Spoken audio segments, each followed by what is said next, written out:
Welcome to the Philos Project podcast. I'm your host, Dominique. Over the weekend, it was confirmed that Hassan Nasrallah, the head of Hezbollah in Lebanon, was successfully executed by the IDF. This followed last week's walkie-talkie and pager campaign that successfully killed or injured hundreds and hundreds of Hezbollah militants across Lebanon in a highly discriminate campaign carried out by Israel. This week, I speak with Maryam Younnes. She contributes here at the Philos Project to discuss growing up in Lebanon and then being exiled because of Hezbollah's reign of terror along the southern border to Israel, where she has lived the majority of her life. She has great insights as to Hezbollah's control in Lebanon, as well as the implications of Nasrallah's death. And she provides a beautiful message of hope for the future in returning back to her homeland of Lebanon. I hope you enjoyed this podcast. Maryam Younnes, welcome to the Philos Project podcast. I'm so excited to have you. Thank you so much, Dominique. I'm excited as well to be here.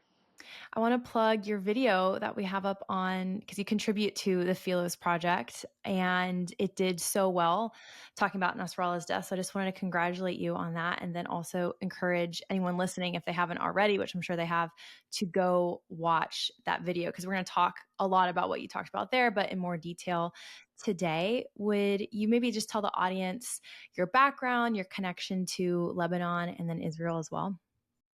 Yeah, so I was born in a little village in southern Lebanon, in a little Christian village.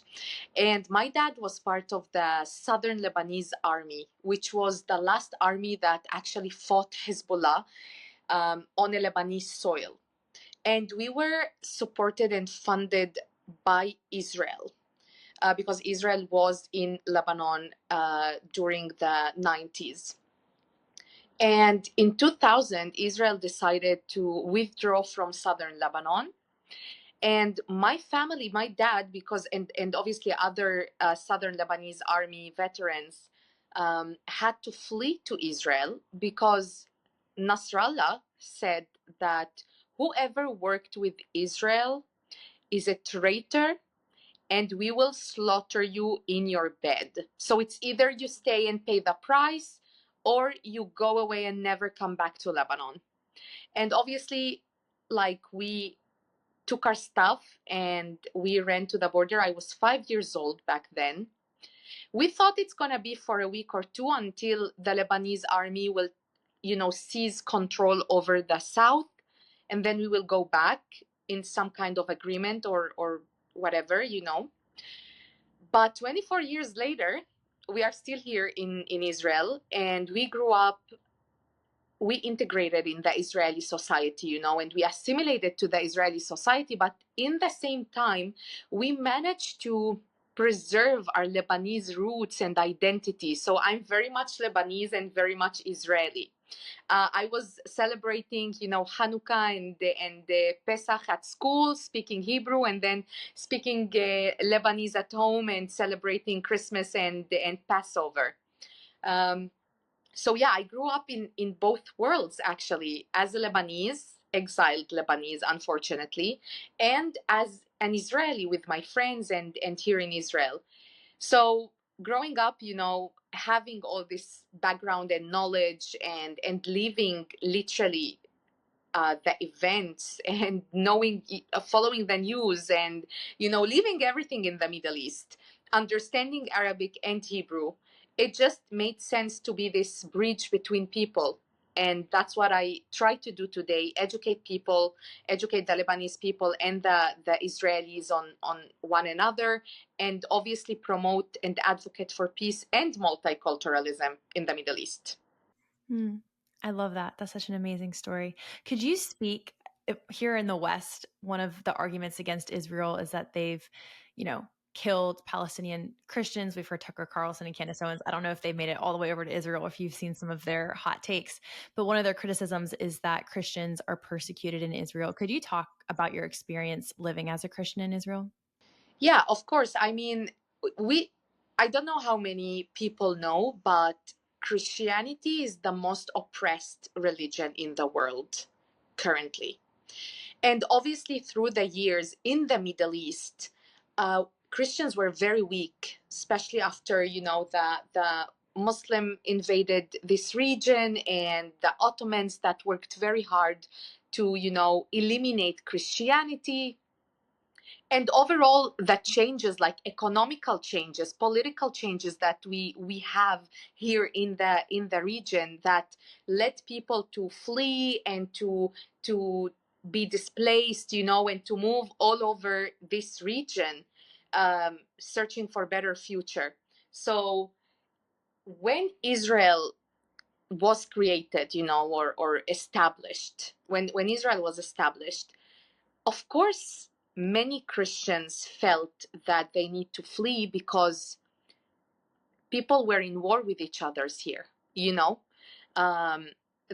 Arabs said, we will fight till we die, and the war happened to be here. But now, if we talk about 2024, me as Christian here, I can say that I proudly walk with my cross in Israel, and I celebrate my my holidays, and many villages have the cross shown very proudly. Christians can have their days, their holidays off at work. If you're Christian or Muslim or Jewish or Druze, you can literally have your holiday days off at work. We have many cities that celebrate holidays together. For example, during December in Haifa, there is a very famous celebration of Christmas and Hanukkah, and then sometimes Ramadan is in the same time. So the three, religions come together in this beautiful celebration. And overall, people here walk with their crosses and with their religion shown very freely.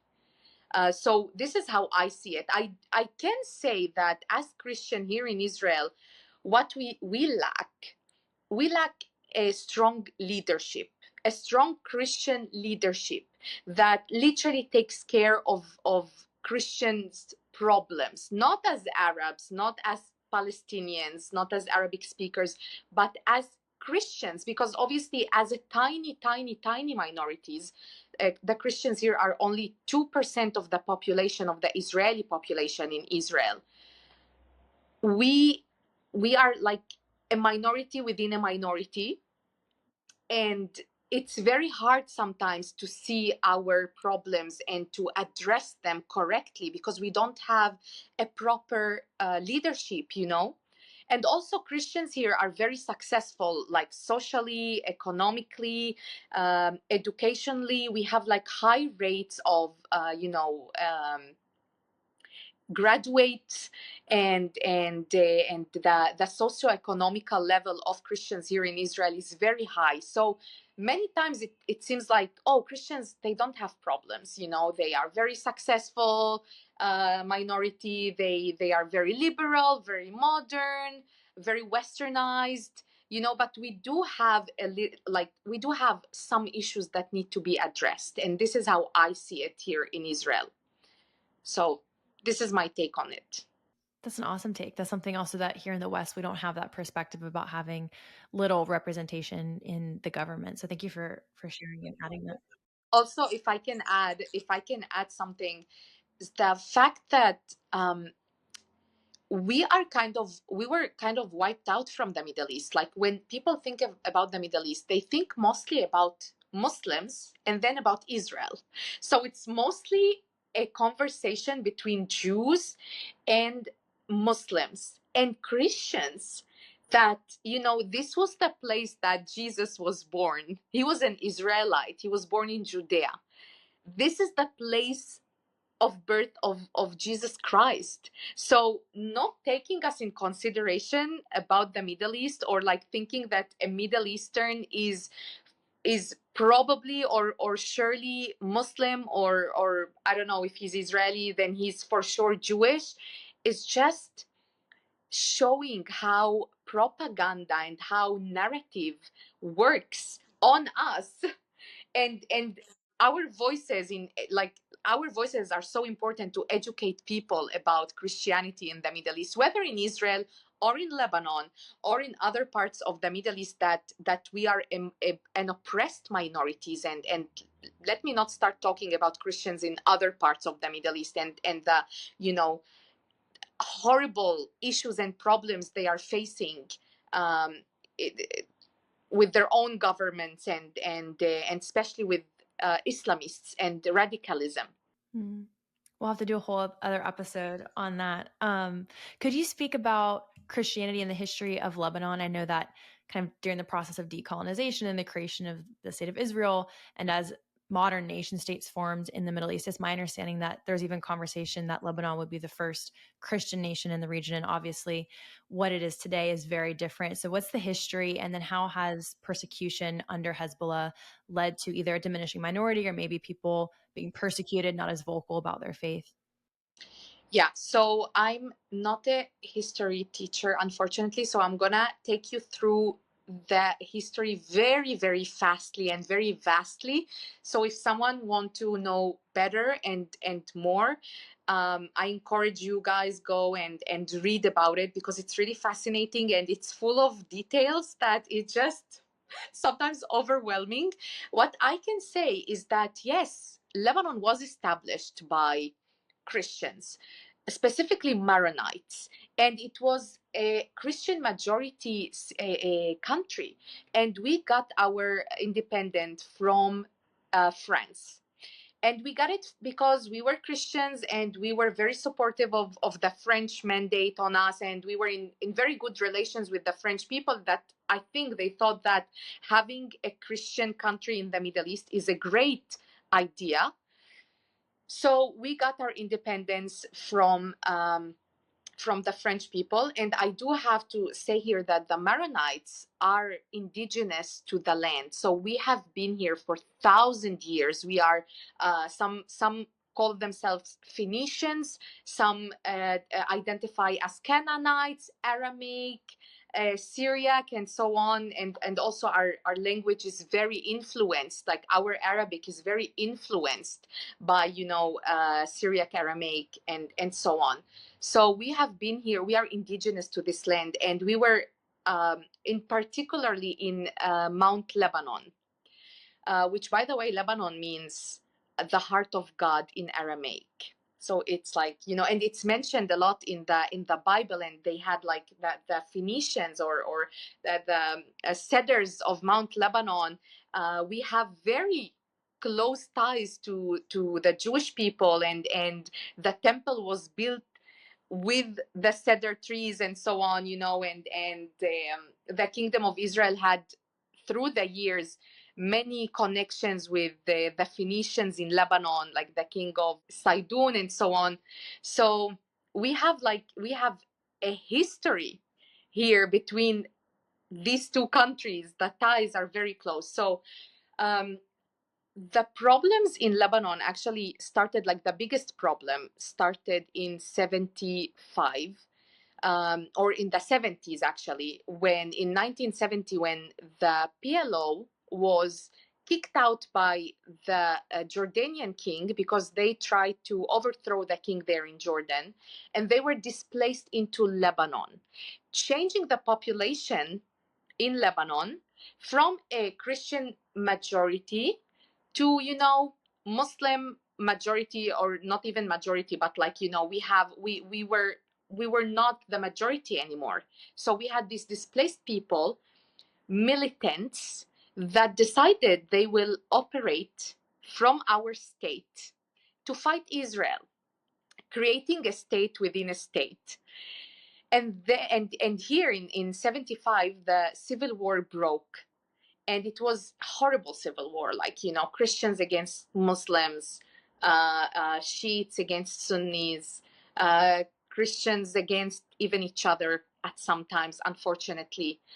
And in the south, where I'm from, the PLO got its hold, and he was fighting the people there, like the Shiites and the Christians, in order to fight Israel as well. All of this created a situation where Christians, and not only Christians, by the way, but people in Lebanon were fleeing the country. They were running away. And this war lasted for so long that, we already lost a lot of the Christian population, because usually Christians are not the ones who stay and fight till death.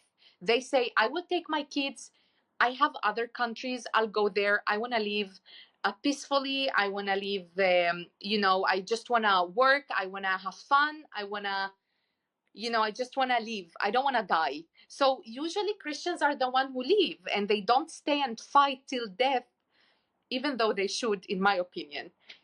So in the south, we asked Israel, and the Lebanese government asked Israel to help eliminating the PLO from Lebanon first. And that's what led in 82 to Israel to enter Lebanon and actually help the Christians to fight.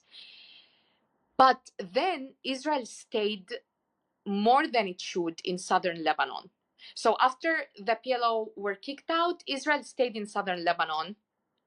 And then the southern Lebanese army operated, by the way, first against the PLO. And then in the meanwhile, also Hezbollah was in like creating and started fighting with the narrative, obviously, that Israel is an invader and we need to kick it out and so on. And we in the south, as Southern Lebanese army, we kept fighting against Hezbollah because we knew that Hezbollah is a foreign power that will take over Lebanon, that it's not Lebanese. So we fought against it, as I said, till Israel withdrew from southern Lebanon. And when Israel drew from southern Lebanon, it created a vacuum that we thought the Lebanese army will take control of. But in reality, what happened is, because the majority of the south is Shiite and Hezbollah is a Shiite group, it allowed Hezbollah to actually take control in the south and slowly creating its base and creating its military base and obviously get more and more power till what we see today.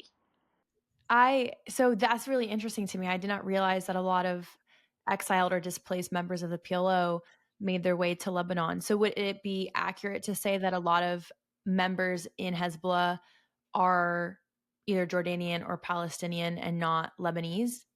No. So we need to understand one thing, that the PLO actually oppressed the Shiites. So now Hezbollah, that's fighting for Palestinians and fighting for the Palestinian cause, the Palestinians slaughtered so many Shiites in southern Lebanon, and they were horrible to them, even more than they are to Christians, the PLO. They rape women, Shiite women.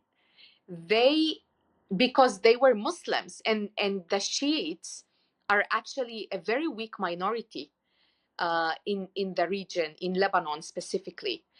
So the PLO, which are Sunni, they just slaughtered them.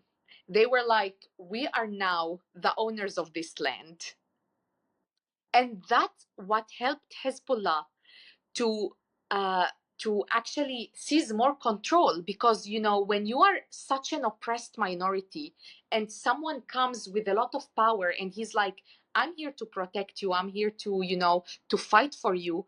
Of course, if I was a Shia, I would absolutely admire Nasrallah and admire Hezbollah and follows it, because I'm oppressed. I need someone to represent me. I need someone to make me feel that I'm strong. So back to our subject. No, the Hezbollah was never a PLO. The PLO are one group. They operated in southern Lebanon, but then they were kicked out to Tunisia. And then Hezbollah was only Lebanese Shiite militants. Okay. So they kind of came up in that power vacuum created by the oppression of the PLO. Could you also speak to, I think a lot of times people interchange Lebanon and Hezbollah, and they're confused about how Hezbollah can operate within a sovereign nation the way that they do as a kind of shadow government. Can you explain how that works? Yeah, great question. So Hezbollah, many don't understand that Hezbollah is a country within a country. They are a country. They have control over specific parts of Lebanon that the Lebanese army can't get a hold of. The Lebanese army can't go there. There is no law. The law is Hezbollah law. Whether in southern Lebanon, whether in Dahye, where we see Israel attacking and eliminated the Nasrallah, it's a suburb of Beirut. Whether in some parts of, other parts of Lebanon that the majority are Shiite. So it's a country within a country, just like the PLO were in Lebanon. It's now Hezbollah in Lebanon. So anything you can understand from this being a country within a country. So they have their own army, as I said, and they are very strong army because of the support of Iran, of course, and the weakness of the Lebanese army. This allowed them to become even more powerful. And then they actually eliminated many key members in the Lebanese politics. And one of the very famous names is Rafi al-Hariri, a former prime minister. He's a Sunni, and he was opposed to Hezbollah and to Iran and to the Syrian regime operating in Lebanon up until 2005. And he was eliminated by Hezbollah and other, really great politicians in Lebanon that actually called out Hezbollah and called out the Syrian regime and called out Iran and said, we want Lebanon free of these countries. We want only Lebanon. For example, Gibran Twaini is a journalist and a politician, like a Lebanese politician that was eliminated by Hezbollah, and other really very famous names, like a very long list of famous names that were eliminated by Hezbollah. So this created a political fear that, if I'm a politician or if I'm a strong opposition to Hezbollah, I might be eliminated as well. This also weakened the Lebanese parliament and the Lebanese country, because if you don't have like strong politicians and they are afraid to be eliminated, then what else can you have? Also, the last example of how bad Hezbollah was is the lack of accountability there is to his actions. So even though it's very known who is behind these eliminations and who is behind, for example, the 2006 war against Israel that Hezbollah started, no one can actually hold him accountable. It's impossible because he is so powerful and he's so integrated in the Lebanese law and in Lebanese key positions that no one can touch him. In 2020, a huge blast happened in the port of Beirut, caused due to the ammonium nitrate, which are, it's a weapon. Hezbollah stored in the port. And people know that it's Hezbollah, and people know that it's because of the corruption of the Lebanese government that Hezbollah was able to actually store such dangerous materials in the port. But no one can hold them accountable. And since then, even though the justice system of the Lebanese justice system tried to understand who's behind this, they didn't manage to. Why? Because, of course, Hezbollah have the power to stop these operations and to, create problems to the judges and so on. So no one can be held accountable. So this organization operates just like any other terrorist operation organization. It just works on fear and terrorizing the people, so no one talks, no one can say anything oppose them. And even if they do, because obviously in Lebanon, like, Christians are talking against Hezbollah, and some Sunnah and some Druze, but no one has actually the power to do something, because no one is strong enough like them sorry, to actually fight them. So yes. Yeah, of course. And even it's interesting, the West, like the 2020 Beirut explosion, like I wasn't really elaborated on here that was because of Hezbollah's like weapon stockpiling. It was, a spontaneous combustion. There was question marks surrounding it, but that wasn't even something that the West really investigated, which is so interesting to see the West capitulate to these terrorist organizations, which we'll talk about in a little bit. But could you provide some context? So obviously you said the people of Lebanon unfortunately don't have the power to oust Hezbollah, but Israel has really in the last few weeks executed quite a few campaigns against Hezbollah. Obviously we have the pagers. Thousands and thousands of pagers went off, killing hundreds and hundreds of Hezbollah soldiers. And then we had Hassan Nasrallah taken out. So could you talk about who he was and what that means for just the organization of Hezbollah and for the Lebanese people?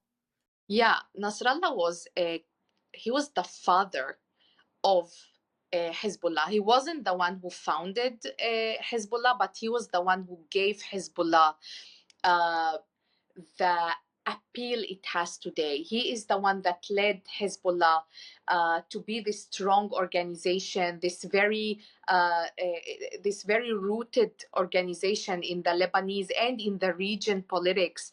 He is the one that gave the Shia, as I said before, gave the Shiites their power, and he is the one that led a very strong narrative against the existence of Israel, and that anyone who is supportive to this to Israel, he's a traitor, he's a Zionist, he is every horrible word that can be said. He is also the one that tightened the ties with Iran, and since the beginning, its manifesto was to create a big caliphate, like an Islamic state. So he's very much, even though through the years he changed this, extremist mentality, but still his voice and his message was always this, that he is with the Sharia law. All this place supposed to be, Islamic state. Even in Lebanon, he always said that he's with coexistence, but in reality, we saw how he worked very hard to weaken the Lebanese state as a Christian entity, and how he, pushed many, not only Christians, but other, population or parts of the populations out of Lebanon. So he's a very strong and very charismatic figure, and he is seen as the father and the protector and the provider of the Shia, of the Shiites. So his elimination obviously creates a huge vacuum, because who can actually step into his shoes? He was a very strong and very super powerful, and as I said, he led really a lot of operations against Israel that made him the king of the resistance movement, you can say, against the Zionists. So who can step into his shoes right now? The vacuum that was created by Israel right now is huge, and I hope that it's a door that the Lebanese people and the Lebanese government will smartly use to actually eliminate Hezbollah from the Lebanese map and allow the Lebanese forces to take over Lebanon and to be the only force that operate in Lebanon. So really, I'm praying, because this is an opportunity that we never even dreamt that is possible. We always thought that Israel and Hezbollah will have some agreement for peace, but now with the elimination of Nasrallah, and I heard his successor talking today, and he has to be honest, zero charisma, like not even close to this person. Again, this person is the ideology. So people looks at him and they see him as their god. Hezbollah is Nasrallah. And now we have the opportunity, hopefully, to actually allow the Lebanese government to talk with the Israeli government to have an agreement, like a real peace agreement that will obviously only bring people together and create prosperity for us here in the Middle East. I'll be praying for that. Do you get a sense that the Lebanese government is willing to cooperate with Israel? Or is there like a fear surrounding that for them from Hezbollah? No, absolutely no. Since the 8th of October, when Hezbollah took the country into a war they didn't want, and we heard a lot of Lebanese parliament members saying, we don't want war. Like literally begging to Hezbollah to stop the war. You know what I mean? Like this is how strong Hezbollah was in Lebanon. Many parliament members talked against the war, and they said we need a diplomacy, like diplomatic solutions. We need an agreement. We need a ceasefire. They were very outspoken. And I think a couple days ago, Miati, which she is the, if I'm not mistaken, the prime minister currently of Lebanon, he said that he is he want diplomatic solutions, and he want an agreement with the Israelis. So he was very outspoken about the Lebanese government and what he wants. So yeah, no fear since the 8th of October. No fear. Is just because Hezbollah is so strong, no one know where he's taking Lebanon and how the war will escalate, because we saw it. Like, I don't know how familiar you are with what's going on here, but we lived the war in phases. So it wasn't like immediately a full scale war. We had couple of places in northern Israel evacuated. The missiles were very limited, very limited in one area. Like for example, Hezbollah didn't attack Tel Aviv up till a couple days ago. So both sides actually limited their attacks. But now we saw that with the incredible Pagers operation, Hezbollah is very weak, and the opposition is even, they feel much more strong to actually speak out. So yeah, there are talks and willingness to a diplomatic solution. Hopefully, the USA will push toward this and will allow the Lebanese forces to gain control over the whole country and to be the only power on the ground, the Lebanese army, and not other, terrorist organizations that are operating right now in Lebanon. And I'm assuming they'd have to act pretty quickly for that before a vacuum kind of emerges for someone else within Hezbollah or another organization to kind of emerge. Exactly. This has to be like quick and smartly, obviously, and it has to be with the support of the USA. Absolutely. Could you talk a little bit about the reaction to Nasrallah's death in Lebanon? Was that met with a lot of grief? Because you mentioned that he was greatly worshipped by a lot of people who live in Lebanon. And what were some of the reactions from the Christians living in Lebanon? Yeah, absolutely. The people who loved Nasrallah, and also his oppositions, I feel like they were very sad, because he was, as I said, like he was a key character here. He was very charismatic. We waited his speeches.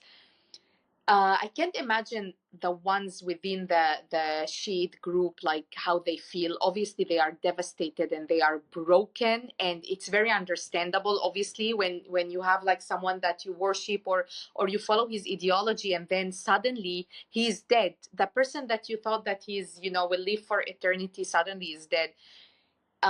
This is devastating. Absolutely, yes. And also the fact that many innocent civilians lost their lives in this war is also very sad.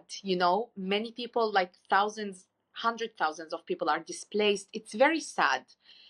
But on the other hand, 70% of the Lebanese people that are not Shiite are actually content that he has been eliminated, because I told you before some of the his activity in Lebanon. So they are content again, because this means that now we all have an opportunity or a possibility to a better agreement, peace agreement, diplomatic solution, whatever you want to call it.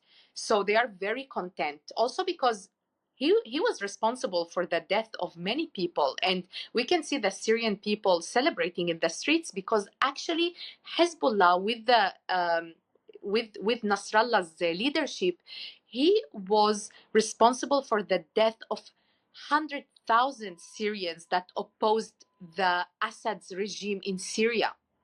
Hezbollah fought in Syria against people. They killed people there. They killed people in Iraq. They killed people in Yemen. People are celebrating because this terrorist organization is not only operating in Lebanon, it's operating in many places under the Iranian ideology. So imagine the Lebanese people that literally suffered from this organization for so long, how devastated they were all these years. And now suddenly they have this opportunity for a better future, hopefully.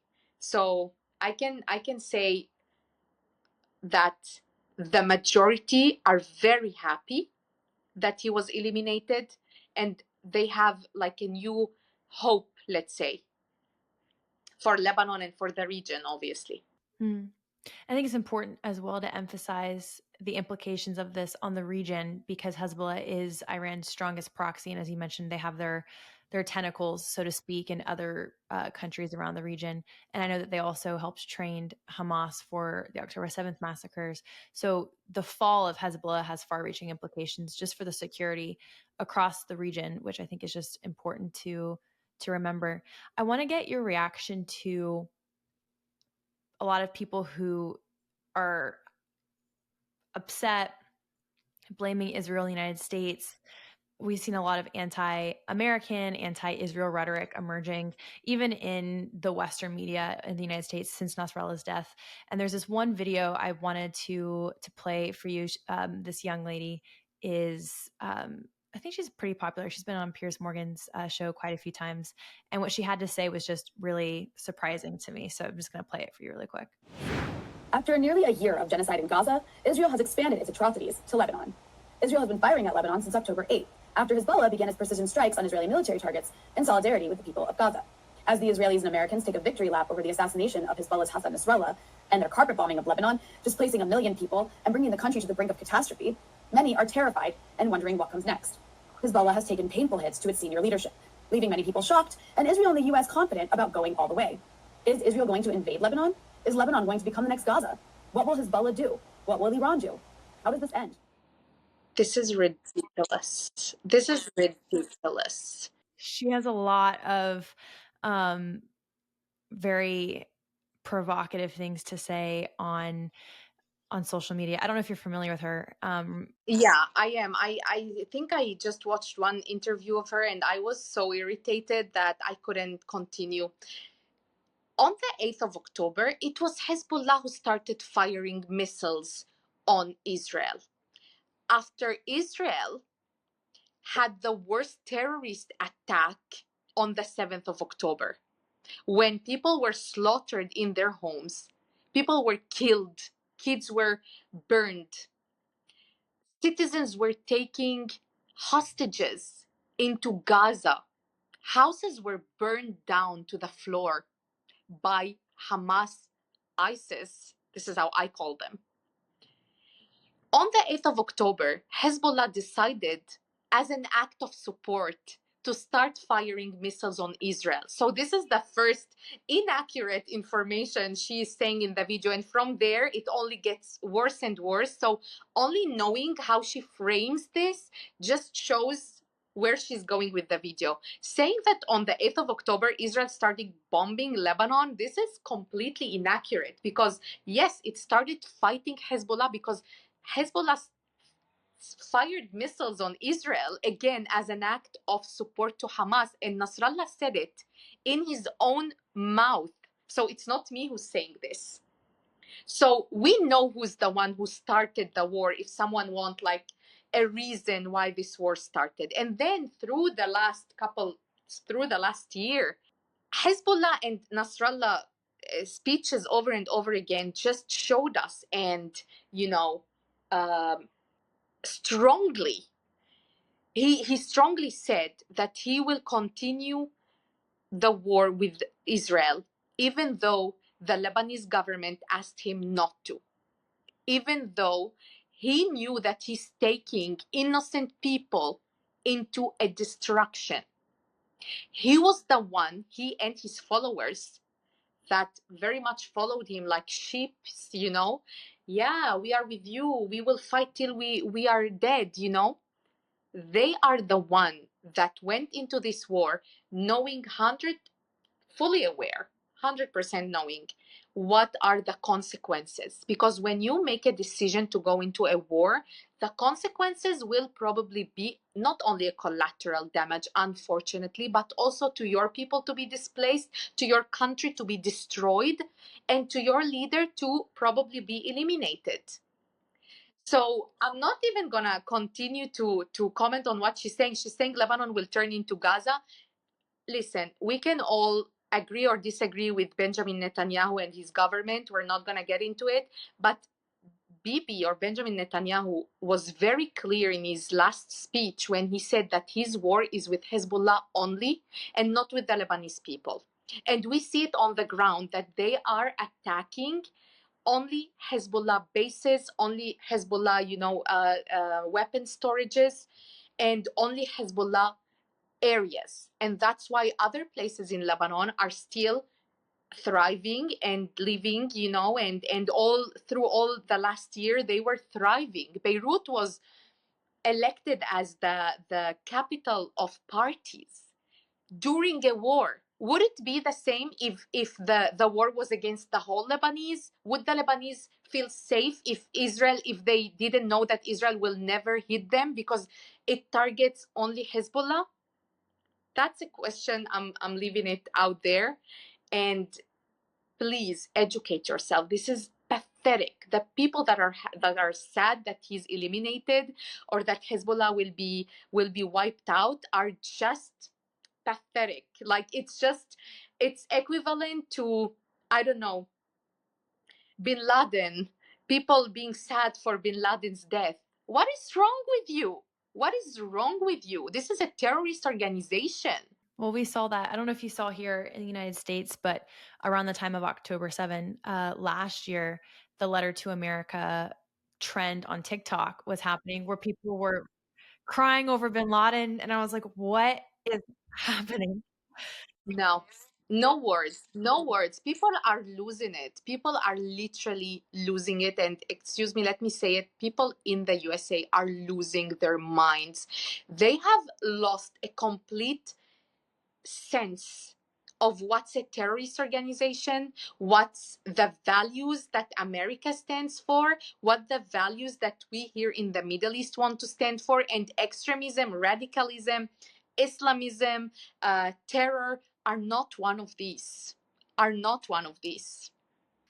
want to show, I found her name because I did want to also give her credit for her horrible ideas. Rania, she actually had a comparison to Al-Qaeda. Like, her whole argument in this tweet was that Nasrallah was actually a good guy because he condemned September 11 attack on the United States in 2001, a really odd, like, apologetic for terrorists. I kind of feel this way about her commentary, and even like Candace Owens being a pick me for terrorist organizations is such an odd angle to take, but her take is super fallacious. But I think the disheartening thing is that there has been almost immediately since Nasrallah's death, a, a narrative shaping similar to that of Israel and Gaza, which is that Israel is trying to colonize or is trying to incite a war and conflict when Israel has largely been on the defensive. And I think it's really important what you highlighted, that a lot of the parts of Lebanon are thriving, and that Israel's fight against Hezbollah is highly discriminate. The pager attack was probably the most discriminate, like, warfare that Israel could have executed. And that's being lost in the media, which is super frustrating to just see people defending extremism. And I think they get to have these hot takes because they're privileged to not live under the oppression of Hezbollah or of Hamas. So it's so infuriating. Can I just finish with like a last comment?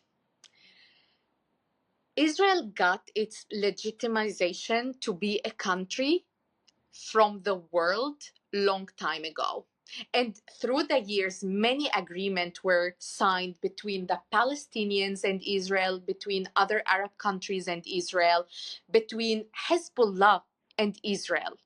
So no one has the right to delegitimize Israel's right to exist, because it got it long time ago.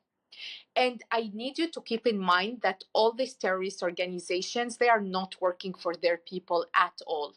They are not Hezbollah is not working for the Lebanese people, and for sure not for the Palestinian people. Hamas actually butchered the Palestinian case, butchered it. He's not working for the Palestinians, causing the death, operating within the populated Gaza area. It's just crazy to me to see people supporting these acts, thinking that it changed something, it will change something in the Middle East. It won't. All it will create is more wars, because Israel is a state and it has the rights to protect itself and its citizens. And me, as a Christian citizen of Israel, yes, I want my country to defend me. I want my country to protect me. I want my country to eliminate any danger on myself, because I don't want to be kidnapped by a crazy terrorist organization in a couple of years. Yeah, no, and it's so simple too. This idea that a sovereign nation should have the right to defend their people, especially from being surrounded on all sides by extremism. No other country in the world has the calculus that Israel has to make every second to defend itself and its people, and make sure that they can self-determine in Israel, because there's so many people who would love to, in an instant, if they let their guard down, eliminate them completely. What does Israel represent to you as a Lebanese Christian? So, as I said, my father was a commander in the Southern Lebanese army. This army was supported by Israel. So for us, Israel is our savior. Israel saved us from the PLO in southern Lebanon, and later on, it helped us fight against Hezbollah. Unfortunately, we lost, as it happens in wars, and we had to flee. And as a 5 years old, I grew up very loved by Israelis, and I was hugged by the Israeli society. And I grew up to be what I am today because Israel accepted me and enforced my identity, not only as Israeli, but also as Lebanese and also as Christian. So I see Israel as my home, absolutely. I dream, and I'm very positive and hopeful that we will have peace with Lebanon, and I will be able to go to my homeland, because it's still my homeland, and I want to visit my family that I grew up without them. I don't know what family means. I don't know what does it mean to grow up calling grandma and grandpa, or like sleeping at them, or like be fed by them. I don't have it, because Hezbollah took it away from me. And my dad is buried in Lebanon. He passed away 10 years ago here in Israel without the possibility to see his country that he fought for and to see his family. He's buried there, and I don't have the possibility to visit his grave. So, of course, I'm very hopeful and I'm praying for peace between Israel, my home, the place that I grew up in, the place that I became the person I am, the hopefully strong, independent woman I am. And I'm looking forward for, peace and prosperity, and I'm looking forward, so these two nations that kind of encapsulate inside of me meet each other, have real conversations, know each other, know how similar they are to each other, and how, not only similar, but how many things we have in common. So this is what Israel means to me, and this is what Lebanon means to me, and this is what the Middle East means to me. We want a prosper Middle East where everyone can live in peace. Everyone, Lebanese, Israelis, Palestinians, and Syrians, Iraqis, and others here. We want a place where this multiculturalism that we have here is celebrated. That's so beautiful. Well, Maryam, thank you. Thank you so much for coming on and sharing your story. It's so powerful. And yeah, I'm excited for the future. And I can't wait to one day get to hear about you returning to Lebanon. So thank you so much for coming on. Fingers crossed.